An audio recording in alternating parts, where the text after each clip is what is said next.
everyone, it's Jack from Cultaholic.com here with yet more wrestling news. We've got news about call-ups, injuries, backlash, matches that are coming up, little previews of this, little reports on that. It's all kicking off. So, without any further ado, after maybe the weirdest introduction I've ever done, let's take a look at those headlines. So, first of all, Vince McMahon is apparently unhappy with two WWE superstars after a recent Twitter spat. Next up, a Raw superstar has had to undergo significant surgery. And finally, we have an update on a rumoured NXT call-up. All that and more in just a sec. So first of all, yes, let's take a look at this story that Vince McMahon is apparently annoyed at two superstars for having a public Twitter spat. The superstars in question are Randy Orton and Tommaso Ciampa. Now, if you missed all this, basically what happened was, and I'm paraphrasing here, but Randy Orton was winding the NXT roster up after NXT TakeOver in Your House, saying, "Oh, great show," and then made a reference to slapping the leg, hashtag leg slaps, because there was a lot of super kicks on the show and a lot of slapping the leg.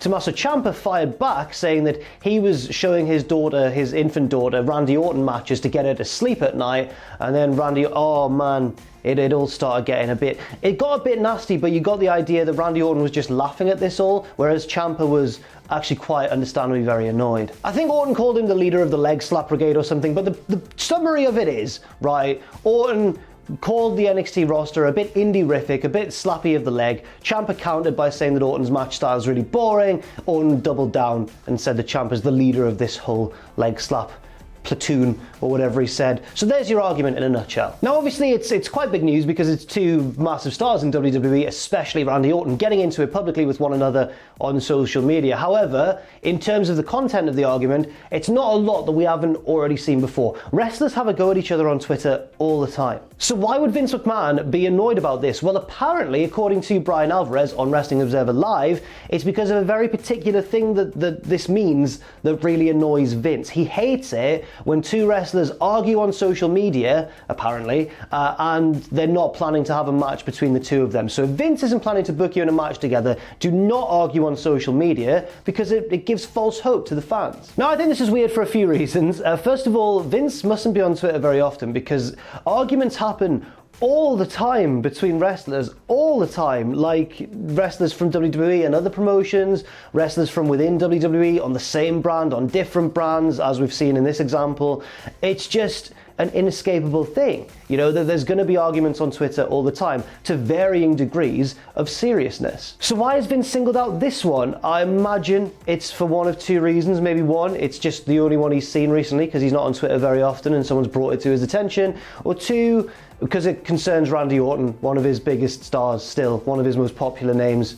That's the only other reason I can think of. Or it could be because Vince is, as we've seen in various reported incidents over the past few years, a fundamentally conflicted and inconsistent man when it comes to judging his own talent. But whatever, you're putting words in my mouth there. Sad news now for Jinder Mahal and fans of Jinder Mahal, because the Raw superstar recently uploaded a photo of himself in crutches on Instagram, while also revealing that he recently underwent another surgery to fix some issues in his knee. Jinder has, of course, not long been returned to the ring since taking quite a long time out to undergo knee surgery last year in June of 2019. He was out for quite a while and had only just really returned to action in the past month or two. Jinder wrote on Instagram, "Unfortunately, I had to go under the knife again to fix some knee issues. The journey has hit a speed bump, but I will be back stronger than ever." Now, obviously, we want to wish Jinder Mahal all the best of luck in recovering from this surgery and getting back to what he does best and what he presumably loves best as well, being a professional wrestler. However, it does seem like it's just a bit of an unfortunate situation. If we look at what Dave Meltzer said on Wrestling Observer Radio, he said, Jinder Mahal had knee surgery. This was several days ago, and I think it was supposed to be minor, but it ended up being a lot more serious, so it's pretty significant. If that's true, that is really heartbreaking. Imagine going in for minor surgery and then finding out that actually you're going to be out of action for far longer than was initially expected. So massive sympathy once again, massive condolences to Jinder Mahal. Hopefully his recovery is as swift as it can be, and hopefully once he has recovered, he can get straight back into the ring. Sticking with Dave Meltzer for just a second, let's talk about a rumoured NXT call-up who everyone seemed to assume was going to be popping up on Raw or SmackDown after they lost a takeover in Your House. I'm talking, of course, about Velveteen Dream. Now, a lot of people thought that Dream was going to bring an end to Adam Cole's title reign in that backlot brawl match, but eventually it turns out that Adam Cole won the match and Velveteen Dream is apparently going to actually remain on the NXT roster. The call-up is not in the works. This comes from Dave Meltzer, who recently said, Velveteen Dream is not coming up. You know, we were talking after the TakeOver show, maybe he's lost, so he's coming to the main roster,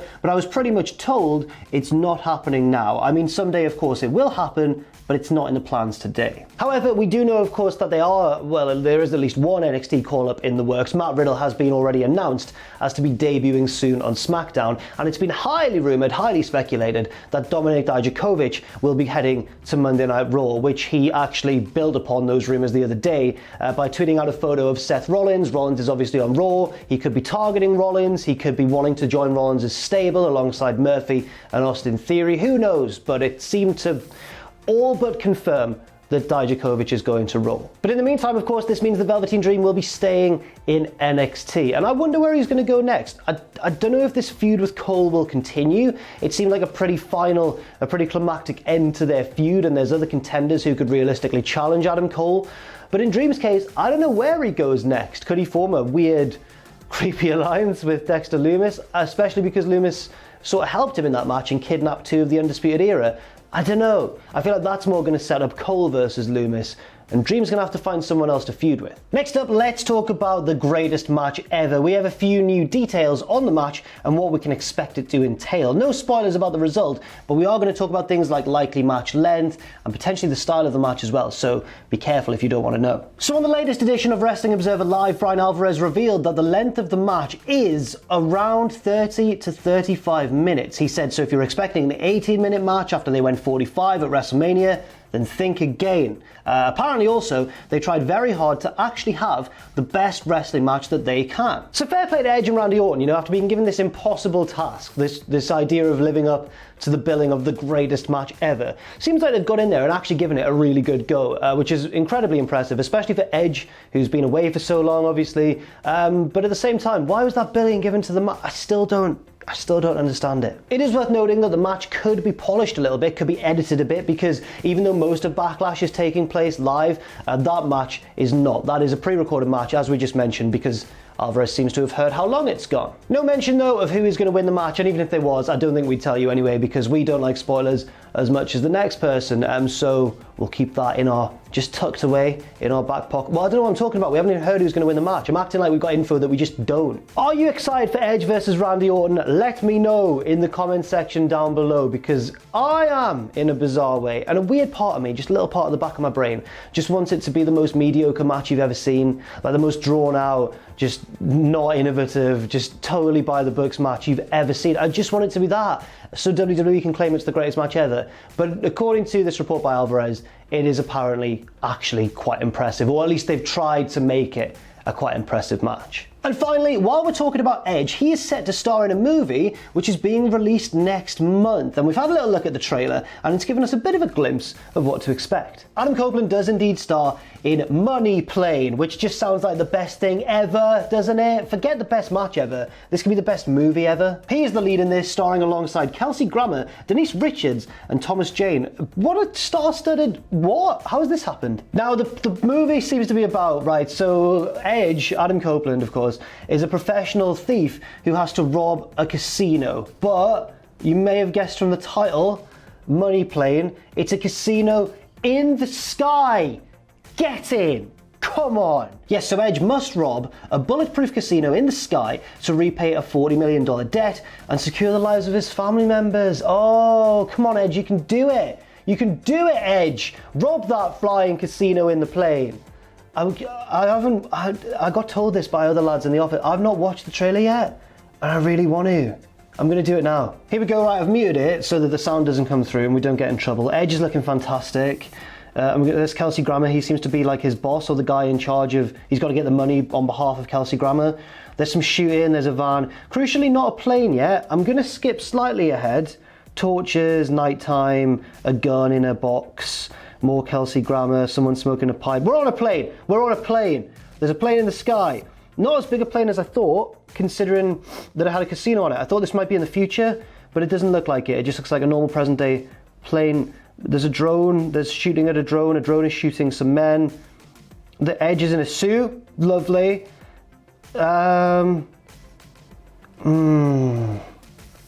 as much No, it's fine. It'll be good. Whatever. You know, I was expecting some ultra futuristic. It'll still be good. Money Plane, check it out when it's released next week. So that's it for this news video. Thank you very much for watching. I've been Jack from Cultaholic.com. No recommended match today. I want you to watch the trailer for Money Plane, which I just watched, and decide for yourself whether it looks good or not. I think, I'm a little bit disappointed, I can't lie. Thank you again for watching this video. Leave your thoughts and opinions in the comments section down below. Stay safe out there, stay positive, apart from about the trailer of Money Plane, and I'll see you very soon.